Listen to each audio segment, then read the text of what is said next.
Hello. Hello. Hello. Okay, so you know who I am. Obviously, you know who Lindy West is.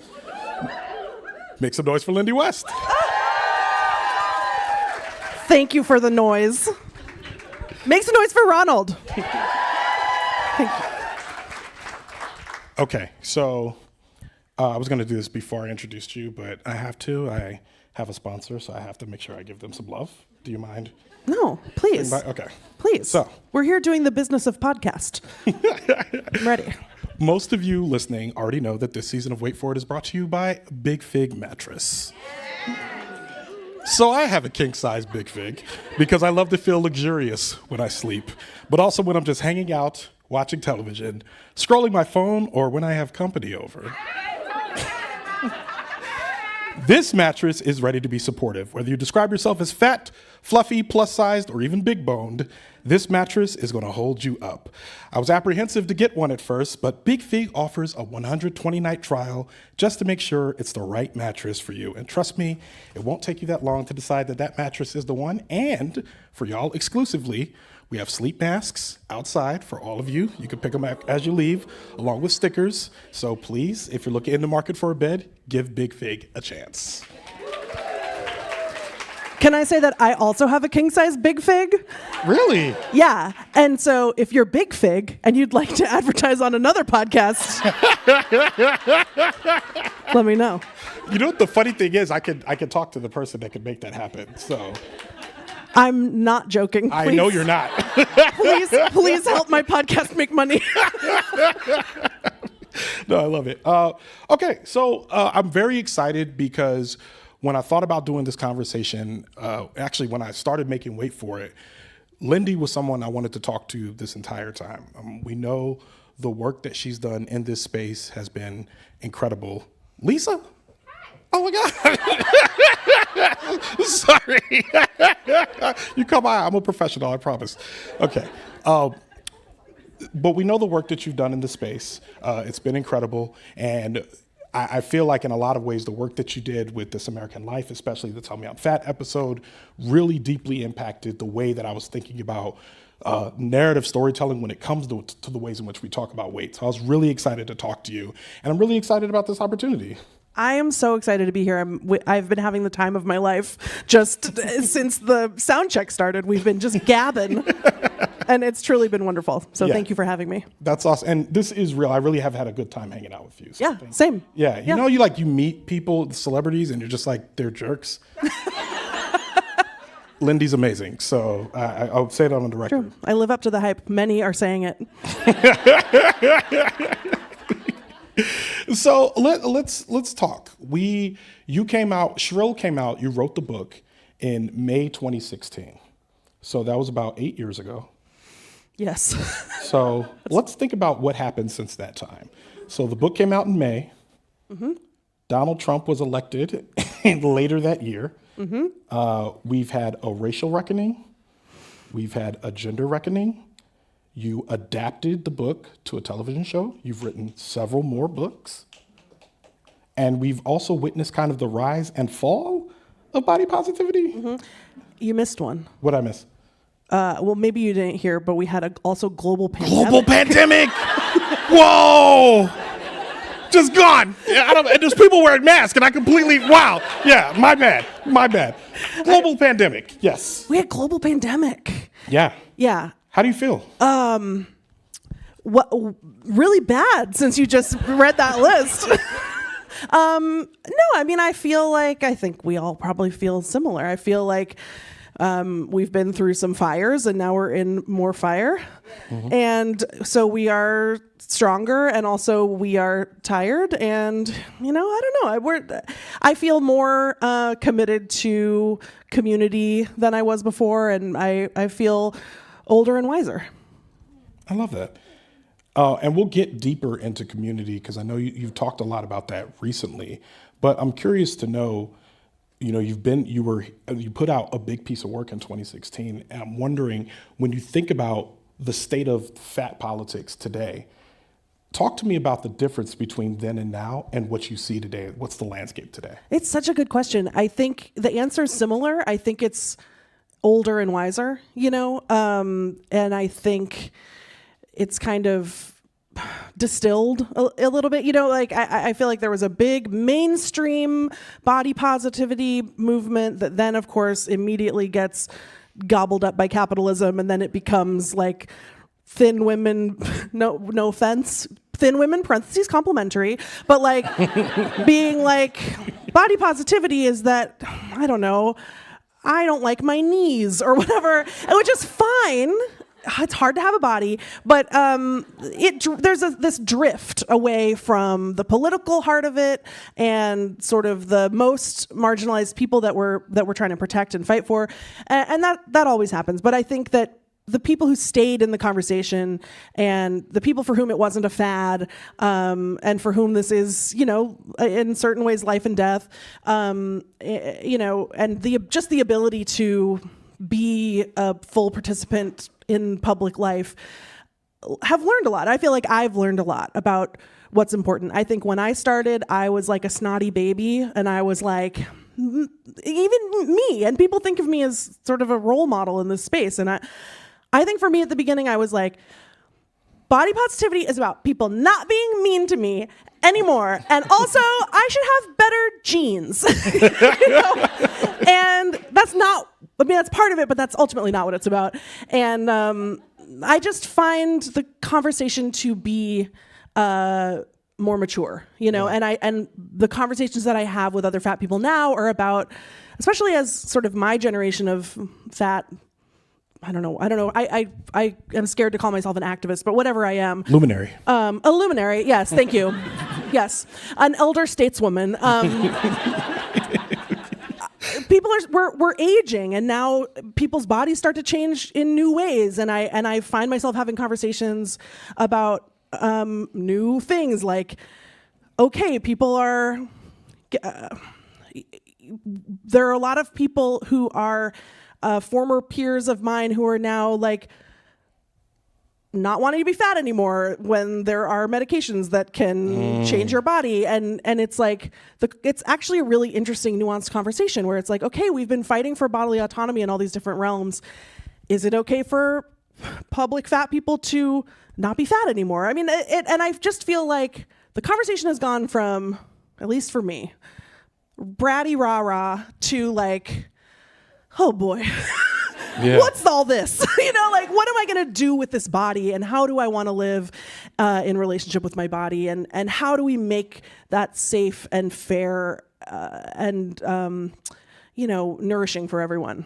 I don't know. That was very vague, but I hope that made some sense. No, I think it does. I'm wondering, when you talk about the conversation grow up, do you think that you've grown and that has changed your orientation to the conversation, or do you think the conversation has actually grown up as well?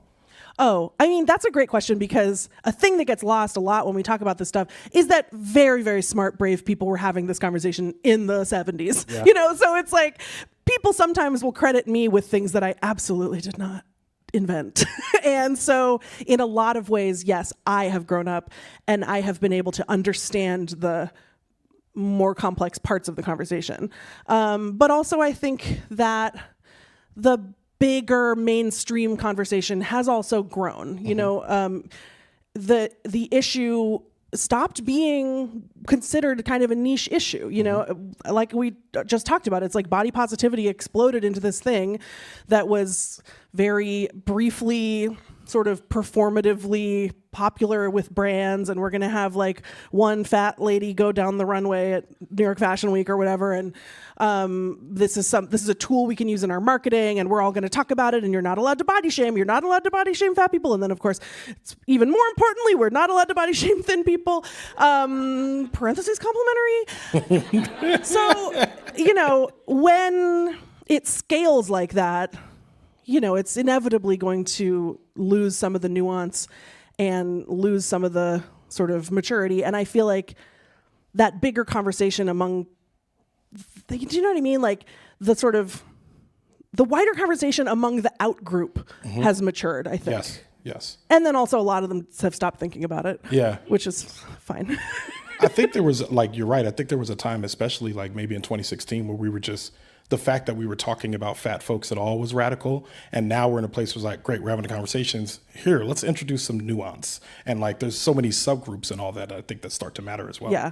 And it's also been scary because, you know, when the Ozempic, et cetera, come out, all of a sudden, a lot of the people who were like, yeah, I'm a body positive ally, you see them be like, oh, great.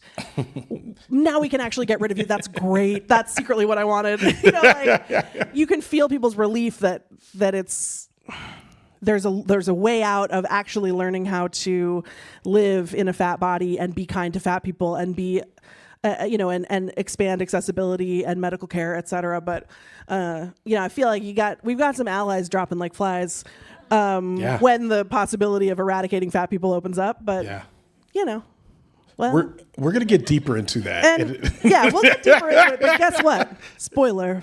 It's not going to work. So don't count on it. Yeah. I want to play a clip for you. We have an episode of the show that we did with an influencer named, plus size influencer named Carmen Renee. And in the conversation, we talked a lot about her having these parasocial relationships, noticing changes in her body, and talking about the fluctuations that happen. So I want to play this clip and then I have a question for you after.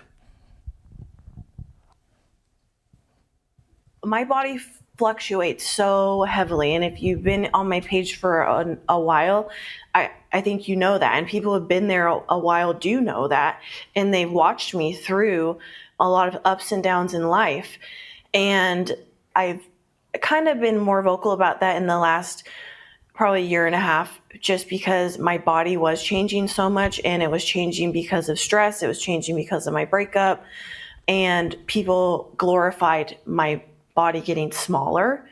Anytime I start to lose weight or anytime my body starts to change, it's always big kudos, you know, like congratulations, like I see your hard work paying off. And I'm like, that's actually my anxiety and depression, but thanks. So I picked that after we had our conversation because I knew that this one would resonate with you. Do you have immediate thoughts upon hearing that? Yeah, I mean, that's the classic tale of no matter what the reason is, everybody loves it when your body gets smaller. And I had kind of the inverse happen where so my body changes and fluctuates as well. And it's very much tied to my mental health. And so during this period that you just recapped, 2016 to like 2022, I was not in therapy, and I was not, and it's a lot. Like even just the sort of my career taking off was actually very stressful and scary and wonderful. But I gained a lot of weight. My body got a lot bigger, and I started to have a lot of pain. And I was very. I had a lot of bad mental health happening, not good in here, and my body got bigger. And that also corresponded with the time that I started to mean a lot. I started to represent a lot to fat people. And then during COVID, a lot of that stress went away because a lot of my work went away. But I found myself, I wasn't traveling and I was at home and I started to go to therapy and I started to find, I had time to walk in the woods and I had time to cook. And, this is just the truth. As I started to repair my psyche, my body got smaller. And then I had fat people saying, speaking to me as though I had betrayed them. And by the way, I was still fat the whole time, but that was so painful for me, even though, again, I understand that feeling because I also have that feeling when I see people that I look up to become smaller and you're suspicious and you don't know why, because of course, how would you trust that people aren't pursuing weight loss for aesthetic reasons or social reasons? Of course. But I just remember feeling like I only meant something to you when I was sad and like when I was absolutely broken inside. And now that I'm healing myself in certain ways and it happens to be correlating with my body changing, You want me to go back to being that person who was not surviving well. It's just really complicated. And the moral of the story is not, don't have complicated feelings about other people's bodies. I especially, like I said, and I know we're going to get to this, but with this Ozempic stuff, it's been very hard to watch, fat influencers, people who have built their brands on being, on fat people's money, suddenly becoming weight loss influencers. Like, that's very hard.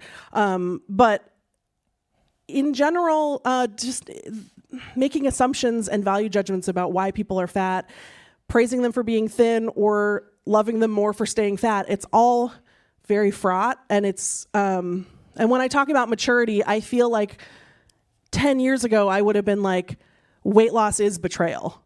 And now that I'm older, I know that life is so much more complicated than that. And then, by the way, I got totally fat again because I got very depressed. And now, and it was like, and that's not that everyone's fatness correlates with depression, but for me it does, because when I get depressed, I do this. And I just have to like sit perfectly still and like eat candy. Oh, and I was diagnosed with an eating disorder, by the way. So anyway, all this stuff is wrapped up, and the moral of the story is, oh my God, just let people live. Yeah. Except when you get into that intersection of commerce and fatness, and when you have built your brand selling people fat positivity, and then you start to try to sell them weight loss, that's bad. Yeah. Don't do that. But I didn't do that. I'm just living in this body and trying to figure out what to do. I think, like, you're right. I think being on that roller coaster and knowing that bodies change is like, it's a truth that sometimes I don't think we really like engage with that truth very often. I'm curious, we've kind of been dancing around it a little bit, but I mean, let's talk about the Lizzo of it all, because I feel like, oh man, is this a safe space? Oh my God. All right. So anyway, so let's talk about the Lizzo of it all. So I feel like one thing is, like, and Carmen mentions this, is that people are in her comments, encouraging her because she lost weight. And I'm looking at Lizzo, and I think it doesn't bother me that she's losing weight. I do not care. What bothers me is what I'm reading, because when I'm reading that, I'm like, I am confronted with this. They're like, yeah, that's right. Yeah, you get that work. That's right. Get it done. And I'm like, I don't think that she needs that from y'all. Like, and I don't even know if that's what she's looking for. So you're in the public eye, and I'm sure like you've had those same comments. What is it like to like experience that, Yeah, I mean, I think it's very alienating to, and this has been a huge problem for me, to feel like your body is a public commodity and other people get to tell you what's good and bad about it and what you should do with it. And, and this is what we complained about with diet culture. It's like, please get your dirty mitts off of my, please don't touch me. Don't tell me what to eat. Don't tell me that I am obligated to exercise in a certain way or whatever. So I totally get that. And I also think it's really hard, even people who do pivot to weight loss content, to selling weight loss, which is so destructive. It is so destructive to all people. And it's just an industry. It's a $1 billion industry that wants your money by keeping you miserable for your whole life, to sell you products and to keep you small and quiet and tired and hungry. But even people who do pivot to weight loss content and to, diet culture, how can I condemn them completely when I spend all my career cataloging all the ways that we make it impossible to live and thrive in a fat body? It is so hard. It's so hard to, having just had this experience where my body went down a few sizes and then went back up, the heartbreak of realizing how much kinder people were to me when I was 3 sizes smaller. I understand why people, particularly people in the public eye like Lizzo, why people cave to that, and I don't blame them. But I think that's why the important thing is to keep your eye on the ball of broader culture change, because of course Lizzo's been absolutely tortured for sport in front of us. And I think that I mean, I might have to unfollow her just because of the way she's presenting this weight loss, which is very much like, look how much weight I'm losing, isn't it awesome? Because truly the hierarchy of bodies where thin bodies are more valuable than fat bodies is like the thing that has ruined my life. And so I just can't be around it. But I guess I wish that maybe she would think about that a little bit. But also, it's her life. I don't know. I don't need to.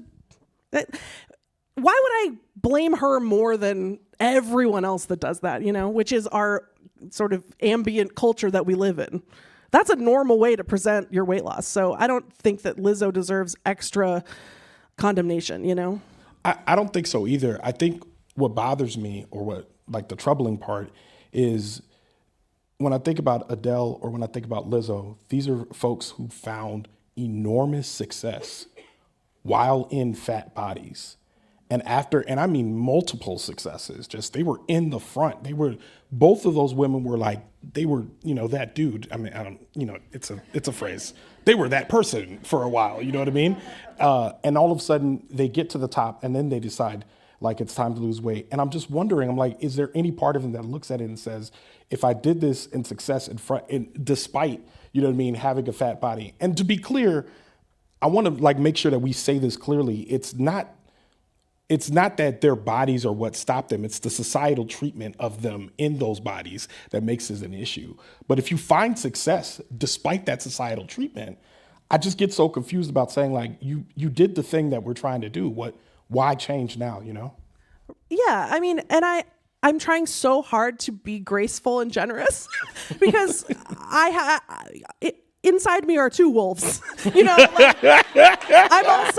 I'm also furious and like personally hurt when people take this arc where it's like, I'm putting myself out there as a fat person who is ready to live in the body that I have, and I'm defiant, and we're a community, and I believe in you. I believe you have value the way that you are. I'm going to take your money and I'm going to be your role model. And then as soon as I have enough money, I'm going to pay to become thin. Because this is, it's a class issue, by the way, in a lot of circumstances. Like, you can pay to stay thin, and that's why rich people are thin. It's not because they're better or smarter. But anyway, so that makes me mad. But what was the question? Like, I don't want to be like. I said, why change after having all that success? Right. It's because we've all got the brain worms, and it's easy to say, oh yeah, fat people are just as good as thin people when you don't feel like you have a choice. But a lot of people would still choose the thin body, and that's why my doctor tried to put me on Ozempic, and I said, no, thank you. I absolutely will not. Like, I will do things that make me feel connected to my body. I will hike. I will swim. I will do things that make me feel strong. I will not chase thinness because I genuinely believe in this stuff. I think that it's evil.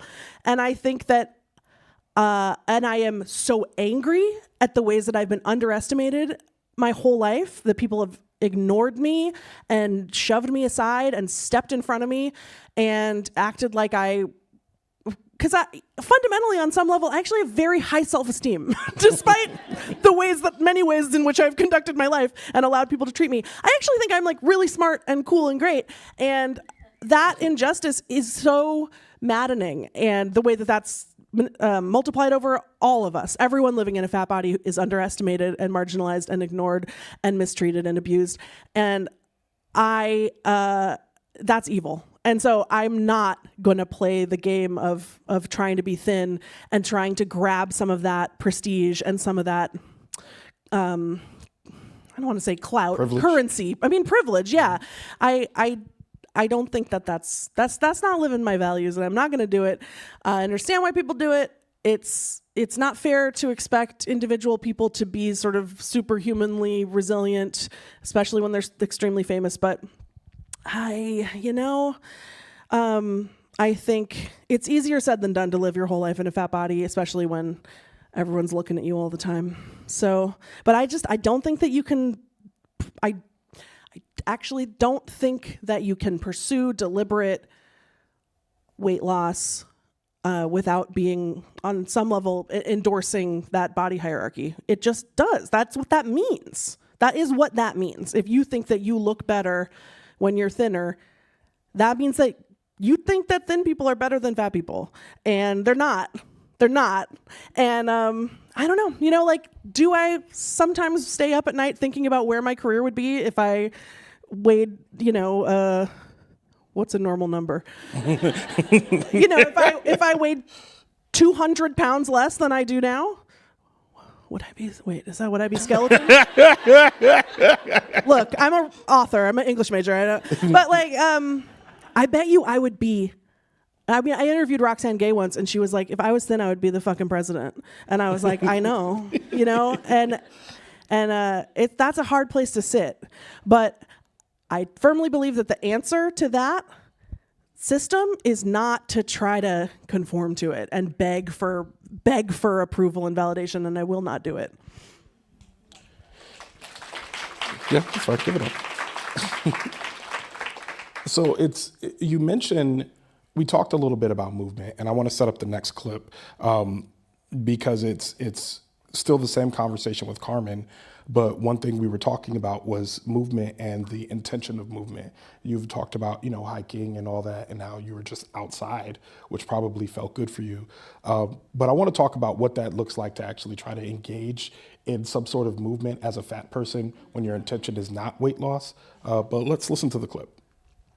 I think that we have to stop putting so much emphasis on moving your body with the goal of becoming thin. Like, that's not everybody's end goal for working out. I know that it's a lot of people's goal because it's wrapped into diet culture just like everything else.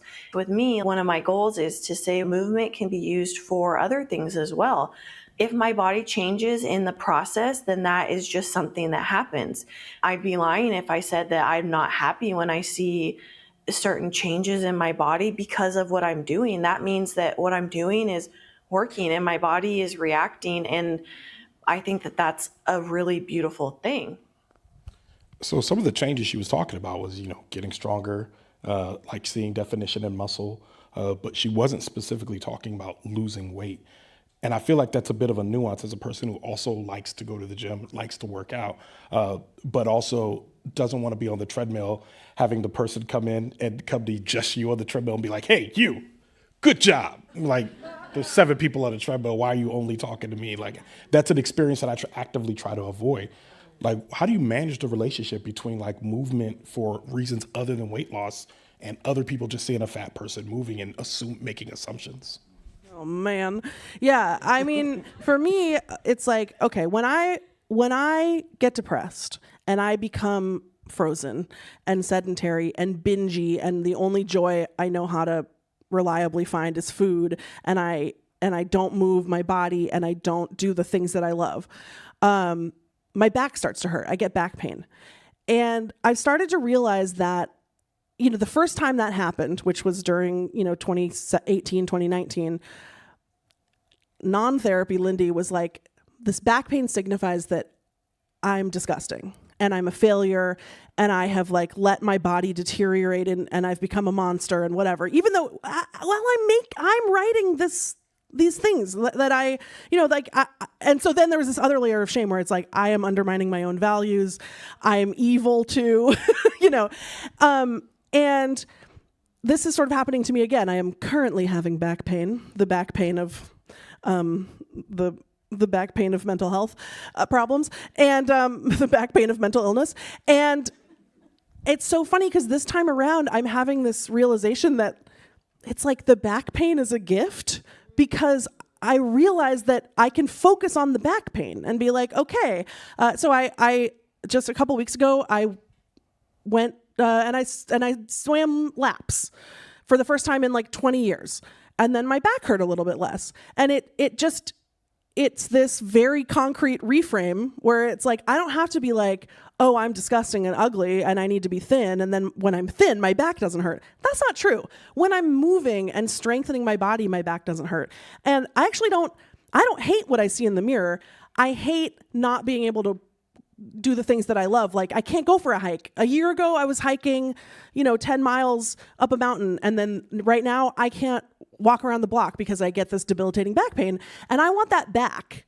And that doesn't have to be something aesthetic that I'm chasing or some kind of social validation. It's like, my back hurts. I don't want my back to hurt. And it doesn't need to hurt because I know the path out of it, which is swimming, a few squats here and there, and walking more and more until I can walk up a hill and then I can go back up the mountain from last year. You know what I mean? So that's how I navigate that. But I think it is so hard to be a fat person trying to do that because everyone assumes you're doing the other thing. And then they tell you good job at the gym. And don't tell me good job. No. Even if you tell everybody good job, I don't know that. Just mind your own. Just make sure I'm last. I don't know. Like, be like cute shorts or something if you want to say something nice to me at the gym. But like, man, people don't know how to navigate this stuff at all. Like, I had one experience when I was smaller and I had started running and I did a 5K, or I did, several 5Ks, and I got really into running. It was really fun during COVID because it was something I never thought I could do.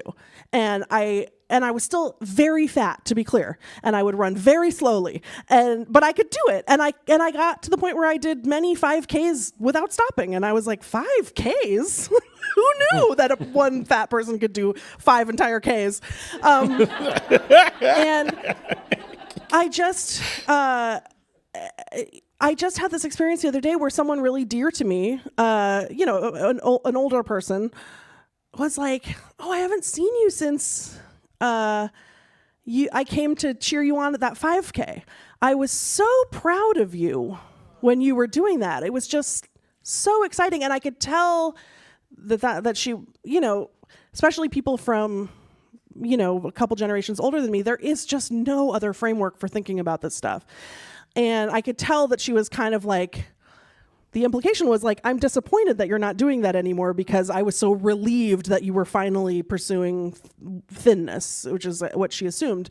And we didn't get into it. I just was like, I miss running. I'll probably get back into it one of these days, but thanks for coming to my 5K. I don't know. But it was just like, it was so sad that this was what was on her mind, this person that loves me, who I hadn't seen in a couple years, and then this is like the first thing she brings up to me is that it's obvious to her that I've stopped running. And that's painful for me, sort of, but it's also like a thing I've spent a lot of time digesting. It's more like, oh man, I wish she didn't have to live in that paradigm, I wish for especially women to, in their 70s, like eat cakes and treats, It's funny because while you were talking, I remember 2 stories. One of them was I used to do CrossFit. Are there any CrossFitters in here? Mm-hmm. Okay. No, I'm not judging you. No, you're fine. You're fine. Safe space. You're fine. So I used to do CrossFit, and I remember I had just started it. This was years ago. And I was much smaller, and I was doing it. I remember at the time, because even when I was small, I thought I was fat. And I remember at the time I was doing it, and I'd done these burpees, and I like pushed myself through them, and I felt really good. And I remember the coach came over and was like, "Man, Ronald, once we get this weight off you, man, you're gonna be a beast." And that was over 100 pounds ago that he said that to me. And I remember thinking about that now and just being like, when I was thinking about your goals, and be like, yeah, I would just love to be able to do burpees. And I feel like I don't care what weight I would do them at. I would just love to do them. I also was a runner, and I also ran marathons. I ran one marathon because my dad ran a marathon. So I was like, well, I also want to run a marathon. But it occurred to me that, like, while you were talking, that like maybe there's a framework we can adopt that is really just about goals that have nothing to do with your body. Just like, I want to run a marathon come what may. What does it look like to do that without thinking about how much I weigh? So I'm like, I think that like you're like reframing my mind as you're talking right now. Yeah. All right. Let's run a marathon. I'll do it. Let's go. I'm ready. I have miraculously gotten to 42 with my knees pretty intact. So like, I think I could do it. We can get rid of them real fast. Yeah. Yeah. A thing that I love to talk about that I really wanted to put into Shrill, the TV show, but we never found a spot for it really. But like, fat people are so strong. Yes. And I love any opportunity to like, flex. Like I like on the plane here yesterday, I was sitting next to this just sort of like regular lady, maybe like 10 years older than me, like, and I was like, I was on the aisle and I was like, do you want me to put your suitcase up? And she was like, yes, thank you. And I was like, yeah. And then she forgot like 8 things in it. I had to get it down. And every time I was just like, I bet everyone's impressed. Yeah. But it's true though. Fat people are so strong. Yeah. Yeah. Nobody gives us credit. None. I think the part of me, especially about running, you pointed that out. I remember I was at church and I'm just standing there talking to somebody, and this guy walks up and looks at me and he just goes, "You're not running no marathons this year, are you?" And I was just like, what do you, it reminded me of the moment where you said somebody's like they're looking at you and saying, "Oh, I was so happy for you," and all that.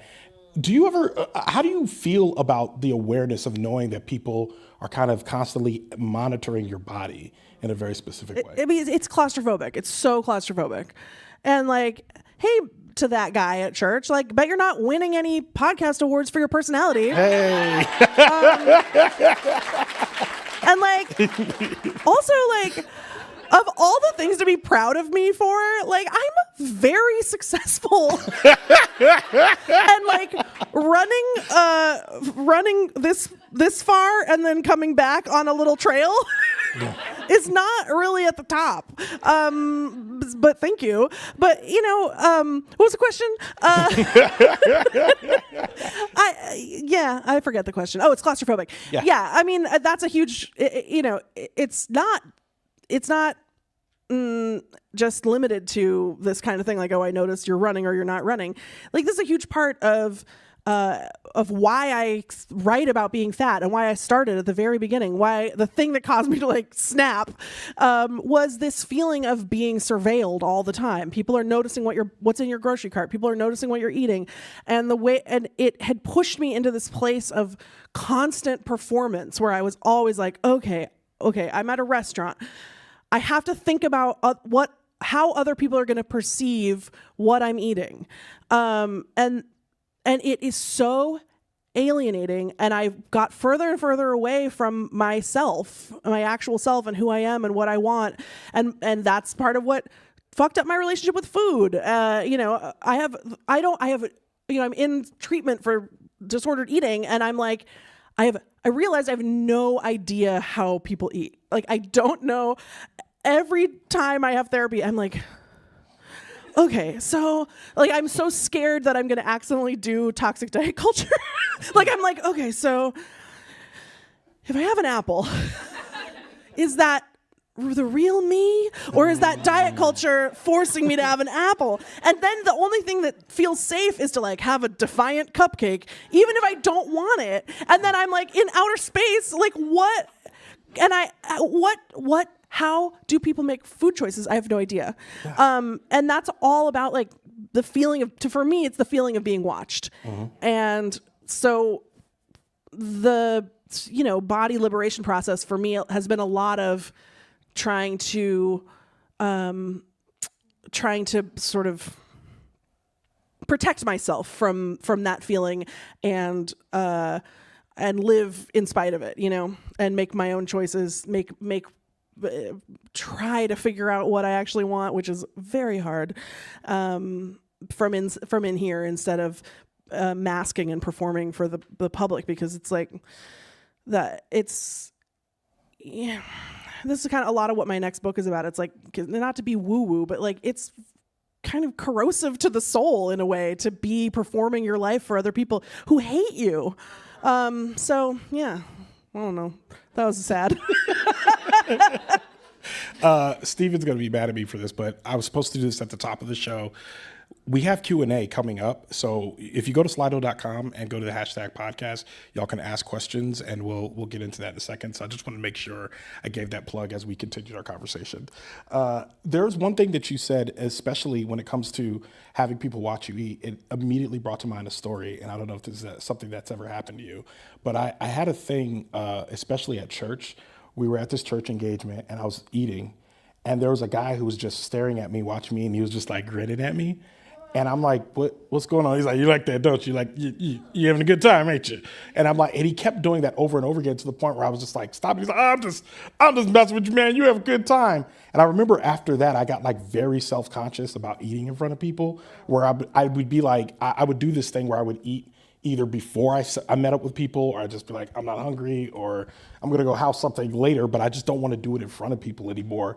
So that claustrophobic, like, it really rang a bell. Yeah, and I'd like to acknowledge that I think this conversation is so often oriented toward women, and there are ways that people feel freer to like say crazy shit like that to men, Yeah. as though it's not as sensitive an issue for men, or and that's not true, and that's not fair. And I think that there's, especially since sort of systemically men don't get to talk about their feelings as freely as women in general, and I think a lot about fat men and the way that is its own really, really difficult experience that doesn't get talked about. Yeah.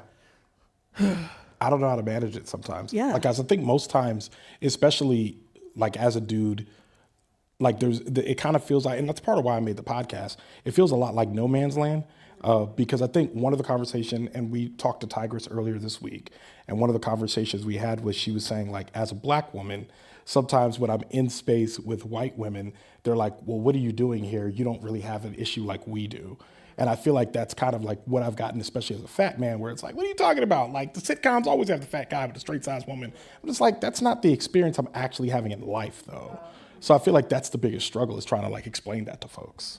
Yeah, I bet. Yeah. It's really important. Yeah. It's really important because I've spoken to a lot of fat men who feel super alone, and like this is a girls club, like a girls support group. And it doesn't need to be. I mean, obviously women are affected in a specific way, in the ways that women are already sort of commodified and like slotted into this hierarchy, and women's value has so much to do with our aesthetic presentation, but like it's not less painful, I think, for everyone else. One of the things that also strikes me is that whenever we've talked, especially from the first time that we talked, I remember being blown away that you're facing the same kind of problems that I'm facing because you're Lindy West. You know what I mean? And it's like you've done the thing, like you're liberated. You know what I mean? And that's the assumption. So doing great. So, but I feel like it was comforting to talk to you and be like, oh no, Ronald, I am not doing well. I'm like, that's actually great, because I'm not either. That's and my catchphrase. I'm Lindy West, and I'm not doing well. But I guess the thing that gets me is I wonder if you ever, when you think about that cage in terms of like claustrophobia and all that, when people think about liberation, they're thinking about you, and it means that you kind of like, people are watching you a little harder to make sure that you're constantly liberated. So part of it is looking at the apple. I'm wondering if there are other instances of you just living your life, just being like, I'm Lindy. It doesn't necessarily mean I'm liberated. It's a process. What does it look like to actively work that process and be Lindy West? Oh, I don't know. It's like, I mean, it really, like, I got myself into a real pickle where I was like, I'm going to reject diet culture, and I'm going to live in my body. I'm going to be defiant, and I'm going to say, I'm my own person. I'm in charge of my life. And I think that I jumped into this conversation with a really binary mindset. And so then I became fat Lindy, who is gonna, there's a picture that the trolls loved to bring out where I did this photo shoot for some interview where and don't groan, because I think I pitched this. I was like, what if I'm like having a giant ice cream sundae? Because first of all, cute. Second of all, I would like to eat the prop at the end.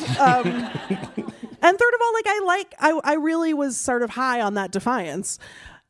But then if it's a binary, then that defiance became my life. And then I was sort of owned by fat people in this other way that also dragged me further and further away from, a sort of fundamental self, because I started to be performing for them instead, where it was like, I'm never sad. I'm not conflicted. I don't struggle with anything. I don't feel the pull of thinness. Of course I do. Of course, even I made my big speech earlier, but also when I was smaller, of course I felt a little thrill every day when I looked in the mirror. And I was like, oh, who's she? Because we're all pickled, not to use pickle twice in the same story, but we're all pickled in that same brine. And but that's the real stuff, that's the real meat of the stuff that you have to get into to do this work. But I didn't know how to do that in relationship with people who were really needing me as a symbol of something, and as a leader and as a role model, which I didn't. I've never thought of myself as like a person that had it together, and so I think it was hard to have to pretend to, because and I think it held me back a little bit from dealing with some of those really complicated, dark, sad feelings, because instead it was just like, yep, I'm the ice cream sundae lady, and nothing can hurt my feelings, and I love my curvy wife, parentheses, myself. There's no nuance in that either. And I think when I talk about the whole conversation maturing, that's what it feels like to me, is like we're all getting better at digging into the nuance, and having a little thrill when I saw myself, 50 pounds lighter or whatever, smaller, because I looked a little bit more like what a woman is supposed to look like, or beautiful woman, I don't know. That doesn't actually change my values. That's just an inconvenient sort of side effect of living in this culture. And it's just, and I can't address it if I don't look at it, and I don't, if I don't admit it to myself. And so it learning to find my way back to myself while still loving and caring for my community and making sure that I'm taking care of my community the best I can has made my work better, I think, and more honest. I think that honesty is never bad, I have a couple more questions, and then we'll get to ones from the audience. But one in particular is you have your podcast, Text Me Back, which, makes some noise. You should all subscribe if you haven't already. Please. Please subscribe to the Patreon, patreon.com/textmebackpod. You mentioned that part of making this podcast was you doing something that was just fun. Talk to me about like that, what that looks like to make that pivot. Yeah, I think, not to create a false equivalency or something, but I think that there's a way that in any kind of a marginalized identity, when you start making work about that becomes your brand, and I think it happens, I think it, oh God, I'm really stepping out of my lane, but I assume it happens to Black people. It's like, come on our show and talk about the Black perspective on this thing. It does. And I'm not, my identity is not, or like my fat is just a thing about me, and I have things to say about it because it affects my life, but I have all kinds of other interests. Like my dream as a little girl was not like, ooh, when I'm 35, I hope I spend all my time writing down all the death threats I've gotten from people who called me a hungry hog. You know what I mean? Like why would I want that to be my life? My whole life is like living in the pain of the way that the world approaches me. Like I don't want my career to be my trauma. You know what I mean? Uh-huh. And meanwhile, like I'm actually a real weirdo who like here's what I like. Snakes. I like snakes. I like castles, dragons, knights, whatever, unicorns. I like mysteries. I would like to know about the haunted statue in your town. I would like, you know what I mean? Like, I am like a weird, sort of arcane freak. And I never got to do that because everyone was always just like, could you write about how hard it is to find underpants that don't pinch at the waistband, because of your butt that is so huge. And, that was not my goal. I want to rank my top 10 snakes. You know what I mean? So, at a certain point, I feel like in my writing about being fat, I got to this point where I was like, I said what I said. I don't want to write. How many different ways can I say this? How many different ways can I say this? Go ahead and read my back catalog if you would like to know what I think about being fat and the way that fat people are treated. And I think actually that me staying on the defensive and re-arguing this to you over and over and over actually undermines the message, because we will never move forward if we stay in a place of debate where, you never have to accept my point. So I kind of stopped doing that.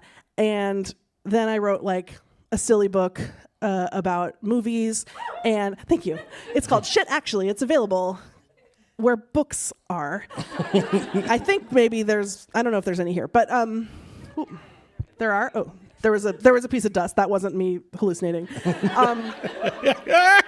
If you're listening to this on the podcast, I started waving my hand around like a weirdo. Okay, what was I saying? Oh, so then at a certain point I was like, man, I want to be my true self for some part of my career. And I have a really smart, funny, amazing friend from high school who is a lawyer in DC. And we cooked up this idea for a podcast where it was like, Lindy asks Megan questions about like how the government works, and we banter about it or whatever. We even recorded a pilot where I was like, Megan, what's a committee? Because I truly know nothing. And then Megan tells me what a committee is, and we laugh and we joke around. And then we were like, what was the best part of that stupid conversation about committees was the part at the beginning when we talked about our dogs. And so then the podcast got more and more just like silly goose behavior. And then now that's all it is. And I realized it was so healing to just get to make a thing that is exactly me. And I don't have an editor, and I don't have anyone shaping this except for me and Megan. And it's been very fun. That's a long-winded way to say I like it. I like doing it. Subscribe to Text Me Back. Yeah, I don't know. I don't want to be fat. I don't want to be only like fat abortion lady. You know what I mean? I want to be snake castle lady. Let's do some audience questions. So Darian asks, despite my consumption of body positivity media, let me take that again for the pod. Darian asks, despite my consumption of body positivity media, I still am programmed in diet weight loss culture. What are some tips for intentional internal change? Me? Yeah, it's you. I feel like I've been so long-winded. I'm like, okay. Well, I mean, therapy. This is like, I don't have anything that cool to say. I feel like the intuitive eating workbook was very helpful for me. Anything where you're really engaging with your assumptions and also, I don't know if you're a fat person or not, but like spending time around diverse bodies, and if you are a fat person, like finding like a fat plus size clothing swap, or any place where you can be in community with people, like it's so therapeutic. Like even just when I got to sound check today, we talked for like 20 minutes about the different shapes of seasonal Reese's peanut butter cups. And I was like, that's fat culture. And it was so natural. And by the way, consensus is number one is egg. Easter egg. Number one. Yes. By See? far. See? Yeah, that's the one. But yeah, I mean, I think like being gentle with yourself and also being curious about yourself and other people have done a lot of work in this space and there's resources, So read intuitive eating. The only other thing I would add is what helped me was changing the people I was following on social media. Yeah. So you can curate that and that'll change your algorithm. And what you're seeing is kind of like changing the information and the stories that you're telling about yourself. So that's helpful as well. Yeah. And I also think just flipping, like, if you're talking about food and what you're eating, like flipping it from a negative to a positive where it's not like, okay, what am I restricting? Like, what am I not allowing myself to eat? Or what am I avoiding, to like, how am I nourishing myself? What are things that would make me feel good today in my body? What would, what do I need? What does my body need? I feel like that's a helpful flip for me. Do you want to start an advice podcast? Yes. I do think that I am a mess, though. But yes. We could call it questionable advice. Ooh, there we go. TM, that's trademarked. Somebody, where's Ben Brock Johnson? Start doing something. All right. Polly asks, what are your thoughts on dating while fat? How do you navigate feelings of invisibility or judgment when it comes to dating apps, which are all about visuals? I think dating apps are evil and bad. They're the worst. I don't think that. Garbage. I don't know. I don't know that they've done anything good for us. I have not been on one since I would say 2009. I know. Sorry. So I have been in a long-term relationship since 2011. So, I don't know, but I don't know.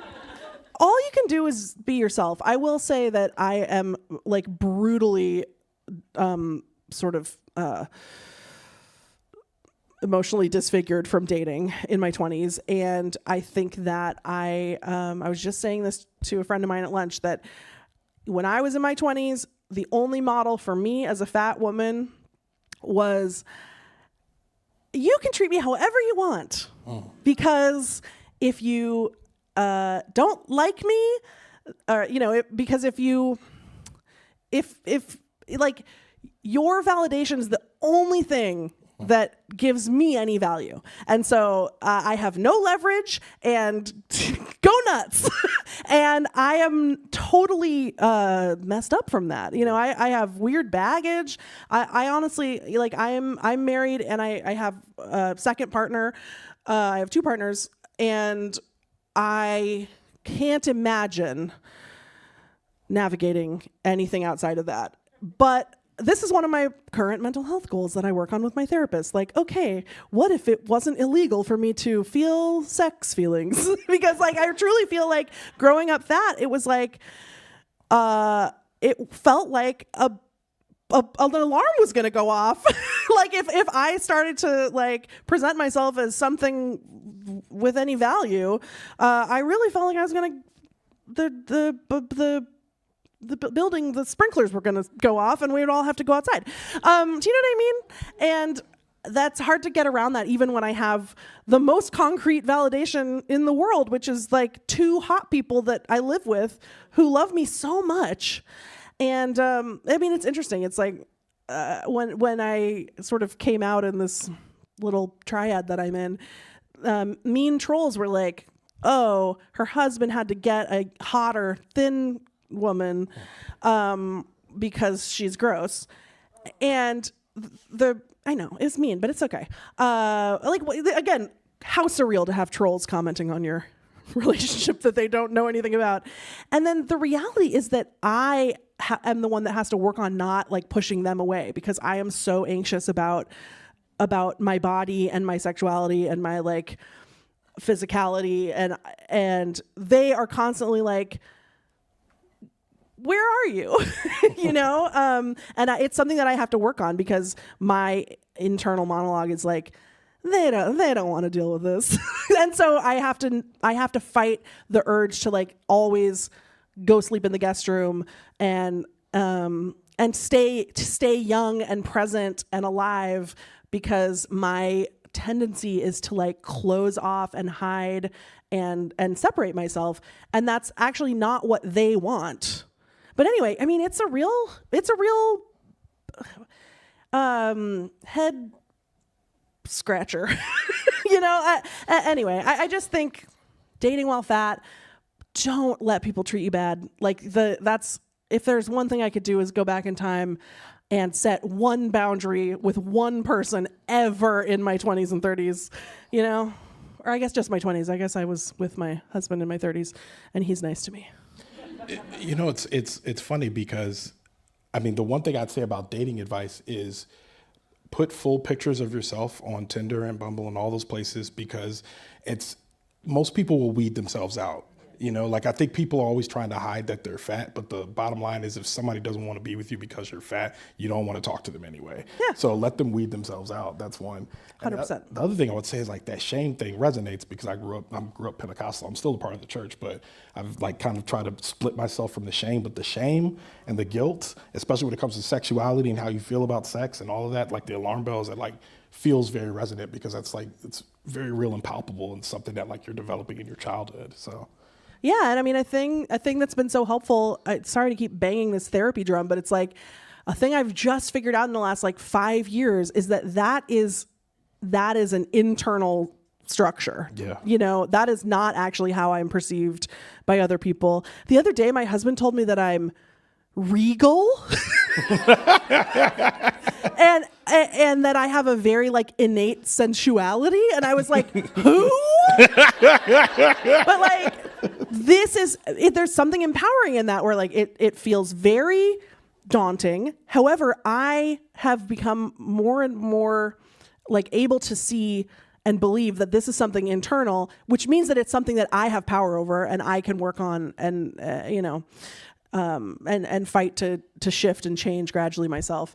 But yeah, I think I just want fat people to demand respect and love and good, to be treated well, so that we can go out and be, have fun and be sexy. Because again, thin people are not better than you. If you're fat, FYI, they're not better. Some of them are, but that's not because they're thin. It's just like there's all kinds of people in all kinds of bodies, but. So you talked about well-meaning older. Eva asked, you talked about well-meaning older women who love us are often stuck in the body hierarchy framework. I would say older men too, generally. There's a whole generation of folks. What is the advice for intergenerational conversations? Like, how do we manage those conversations of talking to like our parents, our aunties, our uncles? Unfortunately, I'm Norwegian, and we don't do that. We don't have conversations. We hide things inside, and we avoid conflict. But I think that the answer, though, is always vulnerability. I think that my mom used to try to help me. I mean, it's like it's coming from a place of love. It's like, I know for sure that my mom wanted me to have a good life, and I think she was worried that it would be harder in this body, and she was right. And so she used to take me to Weight Watchers, and she would, like, I don't know, pay for me to go to aerobics or whatever. And I don't think we made any breakthroughs until I made myself really vulnerable, and I started writing. Because I am so conflict averse, it's disgusting. So it really was like, I started writing about it in these other outlets where she could read it. And then that changed a lot in our relationship. And then she was able to initiate some conversations with me. And I think we healed a lot from that. So I don't know, maybe like write a letter and then leave it somewhere. Leave it lying around by accident. I mean, it's really hard. And it's hard. I think people are so scared to, especially like, okay, so say you've put a lot of money and time into staying thin your whole life, and you've sacrificed a lot. You've given up a lot of meals and a lot of money and a lot of time, and And a lot of the anger that I feel from thin people around my work is this feeling that I cheated and I skipped to the end and I skipped to the happiness without doing the sacrifice that they did. And there's this sense of injustice. So you do have to contend with that a little bit. But, fundamentally, I think vulnerability is always a strength, especially if the person loves you. And then there's always just boundary setting. Like, maybe we don't talk about this. Don't talk to me about what I'm eating at Thanksgiving, or, don't talk to me about my body, or else I'm not coming over, But hopefully you don't have to do that. That's really sad.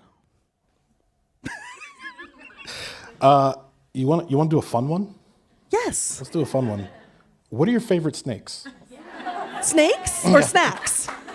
Snake. No, I want to know Both? snacks. Let's do both. It's up to you. Okay. Snakes first, then snacks. Okay.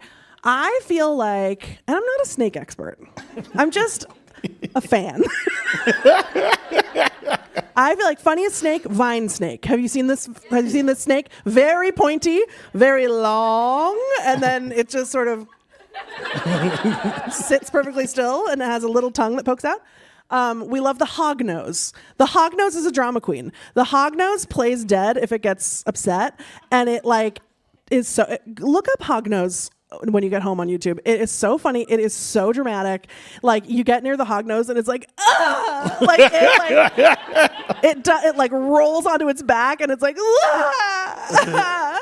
It's so funny. And it has a little hog nose, has a little pig nose, which I relate to. And it's as a pig person. And that's the thing we say on our podcast, that me and my co-host have pig DNA because we're always so hot. And let's see. Okay, controversial choice. And then I know we probably have to go home at some point. But any snake. Okay, well, wait, I'll do two more. Controversial choice, king cobra. They are so cool and they're so large and scary, and they're very. I follow like a guy on Instagram who like keeps them. He like rescues them and rehabilitates them in Thailand. And rehabilitates them to do what? Great question. They sit in a box. But they're so like you can like hear them breathing. Like they're like, no. So like, I don't know, there's something very invigorating about looking at them. And then my fourth choice would be any snake drinking water. If you can find a video of a snake drinking water, it is so funny because they're really like, like they put their whole nose into the water and they're like, you can see their cheeks like being like, and it's like very relatable. I feel like it makes me feel connected. Even the scariest snake in the world, watching it drink water is like watching a little dog drink water. It's like so cute. So give that a try, and you might find that you have more in common with the snake than you thought. Also, honorable mention, I'm going to say gaboon viper, which is a very scary snake, but I like it because it's short and fat, and it moves kind of like an inchworm instead of like a slither. Like it like does like it like slimes its way forward like a slug. Look it up. Say the name again. Gaboon viper, Gaboon, and they're really scary and they can absolutely kill you. But I think they just are like shy and they just kind of want to slime around in the in the underbrush and eat little rodents. Okay. Lindy West, thank you so much for joining me.